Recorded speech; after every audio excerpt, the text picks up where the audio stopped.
गाने में जो खेसारी भैया ने एक स्टार से मजा लिया है, मजा ले लिए। खैर इनको कोई बताओ कि खेसारी लाल यादव का गाना आया और उसमें पवन सिंह का चर्चा ना हो, ऐसा हो ही नहीं सकता, क्योंकि गाने का माहौल जो बनाना है पवन सिंह का नाम यूज करके,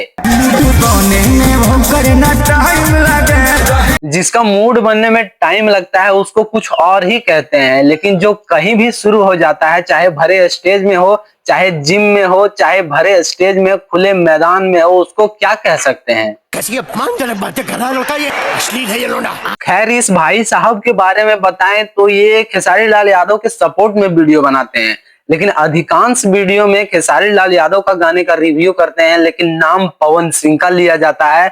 पवन सिंह के नाम से व्यूज छापते हैं, पैसा छापते हैं और खेसारी लाल यादव को सपोर्ट करते हैं। खैर इन भाई साहब को भी पवन सिंह का नाम लेकर थोड़ा रोटी सेकने दीजिए, क्योंकि खेसारी लाल यादव के सपोर्ट में वीडियो बनाता है, लेकिन नाम पवन सिंह का लेता है, पवन सिंह के नाम से व्यूज छापता है। क्योंकि अगर अपने वीडियो में पवन सिंह का नाम यूज नहीं करेगा तो व्यूज कैसे आएगा? पवन सिंह को नीचा नहीं दिखाएगा तो व्यूज कैसे आएगा? ये भाई साहब कभी सुधरने वाले नहीं है। खेसारी लाल यादव के सपोर्ट में वीडियो बनाएंगे, लेकिन टारगेट पवन सिंह को करेंगे। सब घर पर रोटी सेकने का मामला है। तो हमको इन भाई साहब से दिक्कत नहीं है। खेसारी लाल यादव के सपोर्ट में वीडियो बना रहा है, बनाने दो, कोई बात नहीं है। पवन सिंह के सपोर्ट में वीडियो बनाने वाले बहुत यूट्यूबर हैं, लेकिन पवन सिंह को टारगेट ना करे, इसी तरीके का माहौल बनाओ।